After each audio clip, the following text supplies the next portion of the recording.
విద్యార్థులకు ముఖ్యంగా కృతజ్ఞతలు తెలుపుకుంటూ వాళ్ళ కార్యక్రమం అనేది ఇందాక మన మాస్టర్ చెప్పినట్లు నేను కూడా ఈ కార్యక్రమంలో ఈ స్కూల్లో ప్రతి మాస్టర్ మన మాస్టర్ వచ్చి రాకముందు నుంచి కూడా రమాదేవి గారు అంతకుముందు ప్రధాన ఉపాధ్యాయులు ఉన్నప్పుడు కూడా చాలా నన్ను ఈ స్కూల్కి ఆహ్వానించడం జరిగింది. వాస్తవంగా ఇందా మాస్టర్ చెప్పినట్టు ఏ రోజు కూడా ఇంతమంది పేరెంట్స్ని నేను చూడలేదు. కనీసం ఒక 20 మీటింగ్లకు అటెండ్ అయి ఉంటా కానీ ఏ రోజు కూడా చూడలేదు ఇంతమంది పేరెంట్స్ని ఈ మీటింగ్కి అటెండ్ కావటం. ఎందుకంటే ఇది చాలా మంచి విషయం. ఎందుకంటే మీ పిల్లలు ఏం చదువుతున్నారు, ఎంతవరకు వారి విద్యా ప్రమాణాలు ఉన్నాయి, అది ఒక్క మీరు ఉపాధ్యాయులు కానీ లేకపోతే వారి తల్లిదండ్రులు వచ్చే కోఆర్డినేషన్ ఉంటేనే అది జరుగుతుంది తప్పితే మీరు ఎప్పుడో వచ్చి పొలం చూసుకొని వచ్చి వాడు సాయంత్రానికి వచ్చి 4:30కి అక్కడ ప్యాక్ ఇసిరేసి సాయంత్రం 6:30-7 దాకా ఆడుకొని వచ్చి ఏదో అలసిపోయాడు అని కొనుక్కొని మళ్ళీ మీ పొద్దున్నే మీ పనుల్లో మీరుండి మళ్ళీ వాడు పొద్దున్నే స్నానం చేసి ప్యాక్ చేసుకొని రావడం వల్ల వాడి విద్య ఏ విధంగా ఉంది, విద్యతో పాటు వాడి ప్రవర్తన ఏ విధంగా ఉంది, వాడు అసలు స్కూల్కి వెళ్తున్నాడా ఏంటి అనేటటువంటి ఇది మీరు ఎప్పటికప్పుడు ఇది చేసుకుంటూ ఉండాలి. అది ఉపాధ్యాయులతో. అదేవిధంగా ఈ స్కూల్ గురించి చెప్పాలంటే మేమందరం కూడా ఈ స్కూల్ నుంచి చదువుకొని వచ్చామే. ఇదివరకు ఉన్న అవకాశాలు చాలా తక్కువ.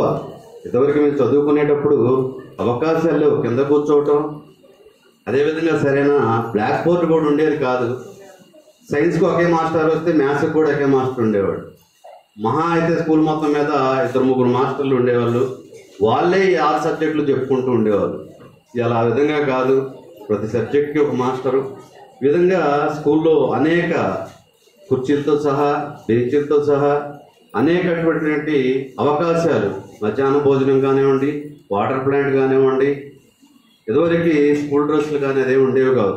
స్కూల్ డ్రెస్ కానివ్వండి, షూ కానివ్వండి, బ్యాగ్ కానివ్వండి, టై కానివ్వండి, ఇట్లాంటి ఎన్నో అవకాశాలు. ఏ గవర్నమెంట్ అయినా సరే, గవర్నమెంట్లు వస్తుంటాయి పోతుంటాయి, ఎప్పుడూ కూడా విద్యా ప్రమాణాలు పెరుగుతూనే ఉన్నాయి. ఏ గవర్నమెంట్లోనైనా సరే ప్రతి గవర్నమెంట్ వచ్చినా కూడా వారికంటే ఇంకో స్టెప్పు విద్యకే ఎక్కువ వాళ్ళు నాయకులు ఎక్కువ ఇది చూపిస్తున్నారు. ఎందుకంటే ఇందాక మాస్టర్ చెప్పినట్టు విద్యా వ్యవస్థను మించినటువంటి వ్యవస్థ ఈ ప్రపంచంలో లేదు.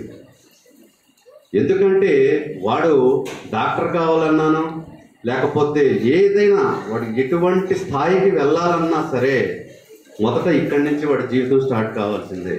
అందుకనే విద్యా వ్యవస్థకి మించినటువంటి వ్యవస్థ ఈ ప్రపంచంలో ఎక్కడా లేదు. అదేవిధంగా విద్యావంతుడికి ఉన్నటువంటి అర్హత కూడా ఈ ప్రపంచంలో ఎవరికీ ఉండదు.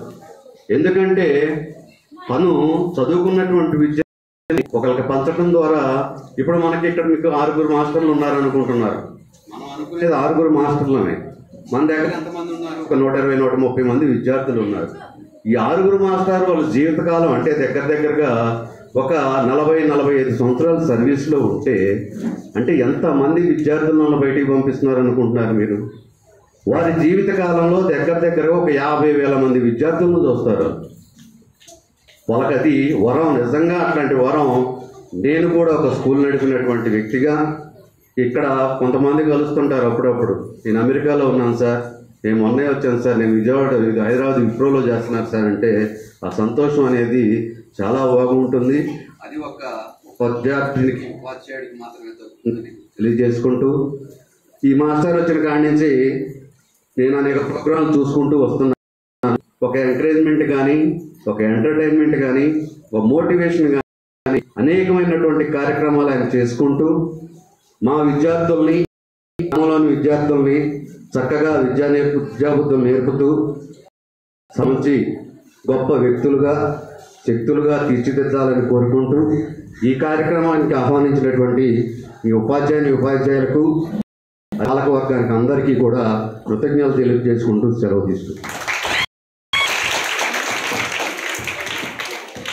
Thank you sir.